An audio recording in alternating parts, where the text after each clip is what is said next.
જય શ્રી કૃષ્ણ. પ્રિય વૈષ્ણવજનો, આજે આપણે પુષ્ટિ સત્સંગ સાગર ચેનલમાં શ્રી ઠાકોરજીને ધરાવવામાં આવતી જે પીછવાઈ હોય પાછળ, તો એ પીછવાઈ કલા અને તેનું સ્વરૂપ શું છે આના વિશે સત્સંગ કરશું. એ પહેલાં જો આપે પુષ્ટિ સત્સંગ સાગર ચેનલને સબસ્ક્રાઈબ ન કરી હોય તો સબસ્ક્રાઈબ કરો તથા અન્ય વૈષ્ણવ મિત્રોને શેર કરો, જેથી કરીને સત્સંગના નવા નવા વિડીયોઝ તેમને સુધી પણ પહોંચી શકે. હવે આપણે ઘરે કે હવેલીઓમાં મંદિરોમાં દર્શન કરતા હોય, ઠાકોરજીની પાછળ જે પીછવાઈ હોય મોટા કાપડની અલગ અલગ કલરમાં અલગ અલગ ચિત્રોમાં, તો આ પીછવાઈની ભાવના શું છે? તો વ્રજની પીછવાઈ કલાની શરૂઆત સૌ પ્રથમ શ્રી વલ્લભનંદન એટલે કે શ્રી વિઠ્ઠલનાથજી શ્રી ગુસાઈજીના શ્રી હસ્તે થઈ હતી. પુષ્ટિ માર્ગના સંગીત અને સાહિત્યની સાથે પીછવાઈ કલાએ પણ સમસ્ત સમાજને પ્રભાવિત કરેલું છે. પીછવાઈ કલામાં રાજસ્થાનના શ્રીનાથજી દ્વારને કમલવનની ઉપમા મળી છે. શ્રીનાથ દ્વારાને કારણ કે ઇતિહાસ બતાવે છે કે મોગલ બાદશાહ ઔરંગઝેબના ત્રાસથી થાકી જઈને રાજ્યાશ્રય મેળવવાની આશાએ વ્રજની પીછવાઈ કલાના કલાકારો શ્રીનાથજી બાવા સાથે રાજસ્થાનમાં આવેલા. પીછવાઈ કલાકારોને રાજસ્થાનમાં રાજ્યાશ્રય મળતા જ શ્રીજી બાવા અને શ્રી વલ્લભકુલના આશીર્વાદ સાથે પીછવાઈ કલા આસમાનમાં લહેરાવા લાગી. સૂકી મરુભૂમિ હોવા છતાં રાજસ્થાન પ્રદેશ સૂકો ડુંગરાળ, તો એવી સૂકી મરુભૂમિ હોવા છતાં રાજસ્થાનમાં જીવનના ઘણા બધા રંગો સમાયેલા છે.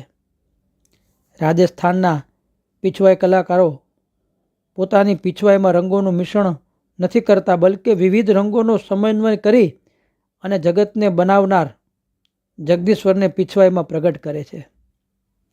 વ્રજની લોકકલા પીછવાઈએ રાજસ્થાનમાં રાજ્યાશ્રય લીધા બાદ અનેક પ્રકારની શૈલીનો વિકાસ કર્યો.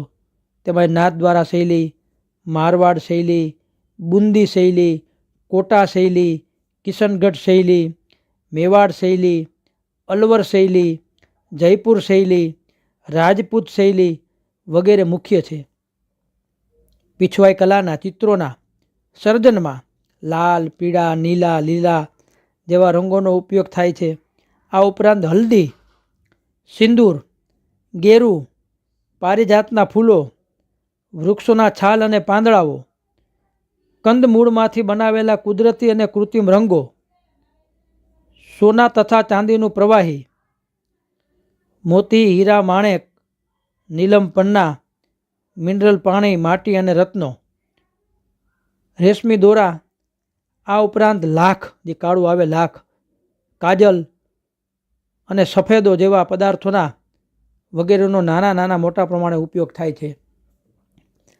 વ્રજ ઇતિહાસમાં જણાવ્યા પ્રમાણે આજથી 400 થી 500 વર્ષ પહેલાં વૃક્ષમાંથી બનતા કાગળ અને ભોજપત્રો વધુ પ્રમાણમાં ઉપલબ્ધ ન હોય, સૂતર તેમજ રેશમી કપડાઓનો ઉપયોગમાં કરવામાં આવતો, જેનો ઉપયોગ આજ પર્યંત પરંપરાગત રીતે થાય છે. પીછવાઈ કલા એ વૈષ્ણવ સંપ્રદાયની વિશિષ્ટ અને આસ્થાપૂર્ણ ચિત્રશૈલી મનાય છે.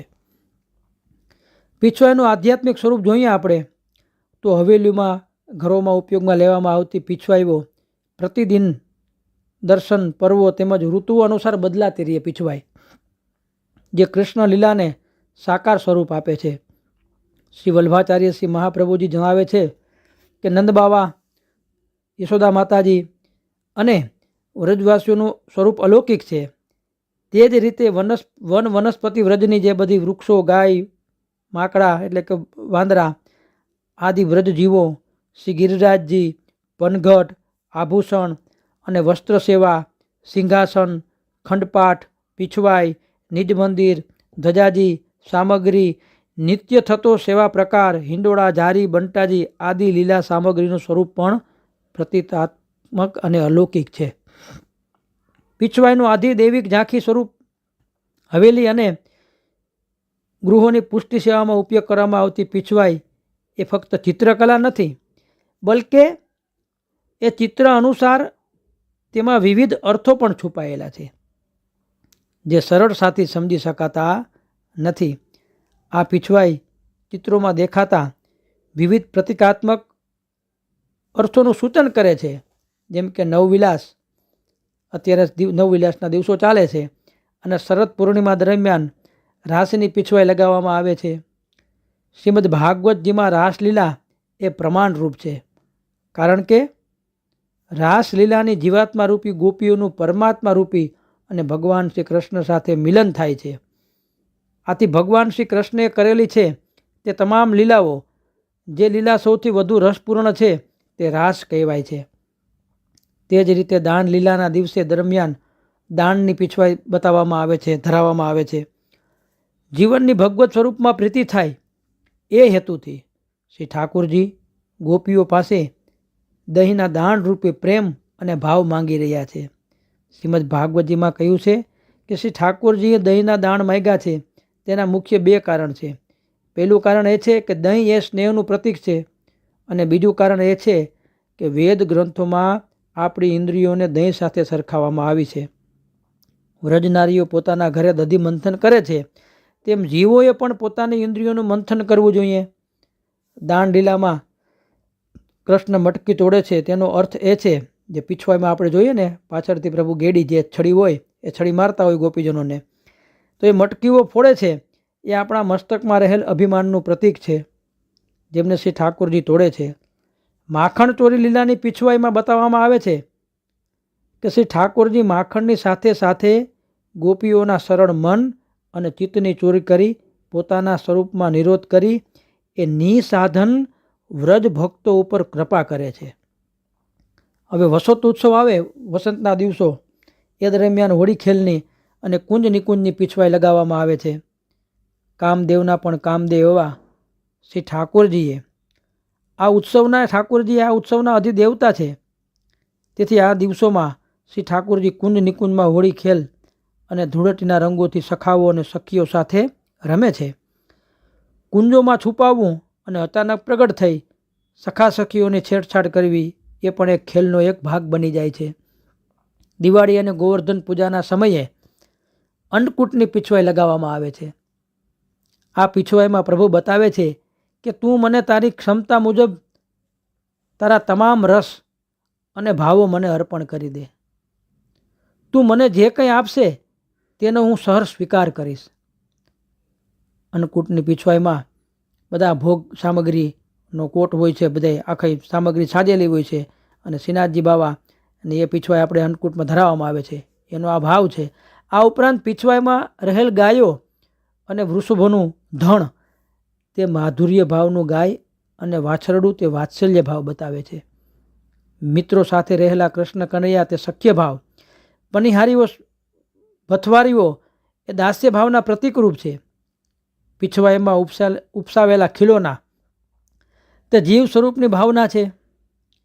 પીછવાઈમાં રહેલ ખીલોના દર્શાવે છે કે આપણે પ્રભુ માટે ખીલોના છીએ, અને પ્રભુ આપણામાં રહેલી સાત્વિક, રાજસી, તામસી, નિર્ગુણ વૃત્તિએ ખેલી રહ્યા છે. પીછવાઈમાં રહેલ હિંડોળા, જે ઝૂલા દર્શન હિંડોળા નહીં, એ પ્રત્યેક ભક્તરૂપી નંદ યશોદા પોતાના હૃદયમાં માતૃત્વનો સંચાય કરી પોતાના લાડકવાયાને સ્નેહની દોરીએ હિંડોળાથી ઝુલાવી રહ્યા છે, હિંચોડી રહ્યા છે. પીછવાઈમાં રહેલ તુલસીનો છોડ તે તીર્થ સ્વરૂપની ભાવના છે. તુલસી પત્ર દર્શાવે છે કે ભાવપૂર્વક પ્રભુને અર્પણ કરેલ સામગ્રીનું મહત્વ પ્રભુને મન વિશેષ છે. કદમ છોકરનું વૃક્ષ એ વ્રજનું ધન કહેવાય છે, જે જ્ઞાનનું પ્રતીક છે. ચંપાના ફૂલોની મહેક છે તે શ્રી રાધાજીના શ્રીઅંગની સુગંધ છે. લાલ વર્ણના પુષ્પો શ્રી રાધાજીના ભક્તોનું પ્રતીક છે. કમળપત્ર પાણીમાં રહેવા છતાં તે કદી ભીંજાતું નથી, જે દુઃખ અને અસ્થિરતાથી સભર દુનિયામાં અવિચલિત રહેનાર જ્ઞાનીનું આ પ્રતીક છે. કમળ પુષ્પો તે ભક્તોના ત્રિવિધ તાપનું વર્ણન કરીને ભક્તોને શાંતિ, આનંદ અને પ્રફુલ્લિતતા આપે છે. પીછવાઈમાં રહેલ માછલી એ દર્શાવે છે જે રીતે માછલીને પાણી સાથે પ્રેમ છે અને પાણી વગર માછલીનું જીવન શૂન્ય છે, એ રીતે ભક્તોને પણ પ્રભુ માટે પ્રેમ હોવો જોઈએ. કાળા નીલા વાદળોથી ભરેલ આકાશ તે પ્રભુ પર ભક્તોની સર્વોપરિતા દર્શાવે છે. પીછવાઈમાં રહેલ વૃક્ષો તે વ્રજ લીલામાં પ્રભુના સહચારી બને છે. પીછવાઈમાં રહેલ પ્રભુના ચરણારવિંદ દર્શાવે છે કે સંસાર સાગર તરી જવા માટે, આ સંસાર સાગરને તરી જવા માટે પ્રભુના ચરણ કમલ સુદીર્ઘ અમોઘ નૌકા સમાન છે અને કલ્પતરુ સમાન પણ છે. તેમના મનને અભિલાષા પૂર્ણ કરે છે. પીછવાઈમાં દર્શાવતા ગોપ ગોપીઓ એ પ્રભુના અંતરંગ સેવકો પણ છે. પીછવાઈમાં ગોપીઓ દૂધ દહીં લઈ જતી હોય, એ દૂધ એ નિર્મળ ચારિત્રનું, દહીં એ સ્નેહનું અને માખણ એ પવિત્ર વિચારોનો સાર છે. પીછવાઈમાં રહેલ ગાય ભક્તિનું, મોર છે એ મુક્તિનું, પોપટ વિદ્યાનું, હંસ જ્ઞાનનું, સારસ એ પ્રેમનું અને કાચબો એ વૈરાગ્યનું પ્રતીક છે. પીછવાઈમાં રહેલ પાણી જે જલના દર્શન થતા હોય, અમુક એવી પીછવાઈ ધરાવતી એમાં જલ હોય, એસી યમુનાજીનો ભાવ છે. વ્રજ તે વ્રજનીશ અને વ્રજવાસીઓનું ચરણાવ્રત છે. જ્યારે વેણું વગાડી રહેલા શ્રી ઠાકોરજીની પીછવાઈ દર્શાવે છે કે પ્રભુ પોતાની સુધાનો રસ ગોપીજનોના હૃદયમાં ભરી રહ્યા છે. પર્વત હોય બતાવતો હોય છે ગિરિરાજજીનું સ્વરૂપે છે અને ગિરિરાજજીની કંદરાના બે ભાવ છે.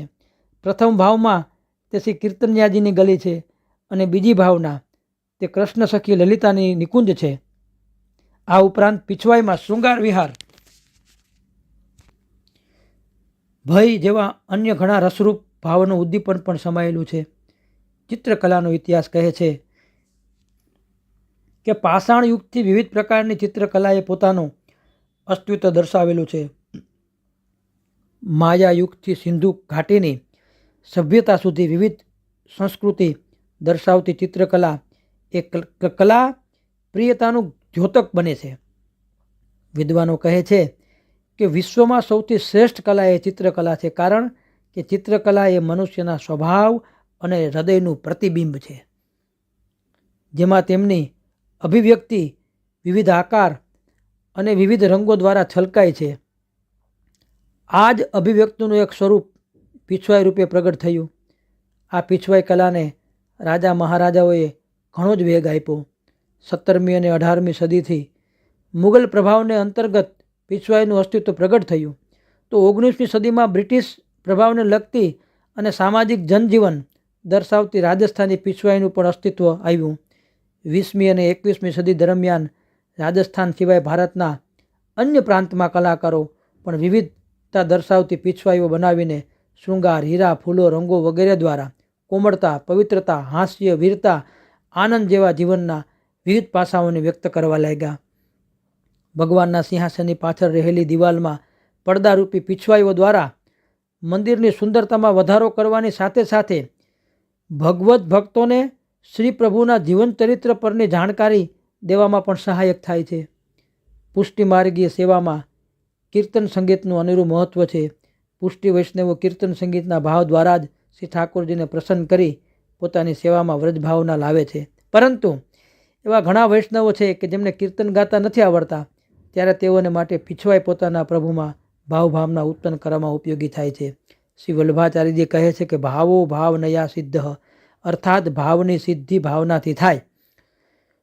વ્રજની ભાવનાત્મિકા સેવા શ્રી નટવર નંદાલયને માટે થાય છે અને તેમાં ઉપયોગમાં લેવાતી પીછવાઈઓને કારણે વ્રજના દરેક ઉત્સવો લીલાઓને વાંચા આવી જાય છે. આમ આ વ્રજ લીલાના મુખ સાક્ષી પીછવાઈઓ મુખ્યતઃ શ્રી પ્રભુ પ્રત્યે પોતાની ભક્તિ અભિવ્યક્ત કરવાનું મુખ્ય માધ્યમ છે, જેમાં ભક્તોનો ભાવ જીવંત બને છે. તો આ રીતે જે અલગ અલગ ઉત્સવોમાં ધરાવવામાં આવતી પીછવાઈ અને પીછવાઈ કલાનું આપણે ભાવના સમજ્યા, તો આપણે પણ આપણા ઘરે બિરાજતા પ્રભુને ઉત્સવ પ્રમાણે નાની એવી પીછવાઈ પણ ધરાવી અને આ કલાને જીવંત રાખીએ અને એ પીછવાઈનો આપણે ભાવના સમજીએ પણ જો ધરાવીએ તો એનો અતિ આનંદ આવે. શ્રી વલ્લભાધીશ કી જય.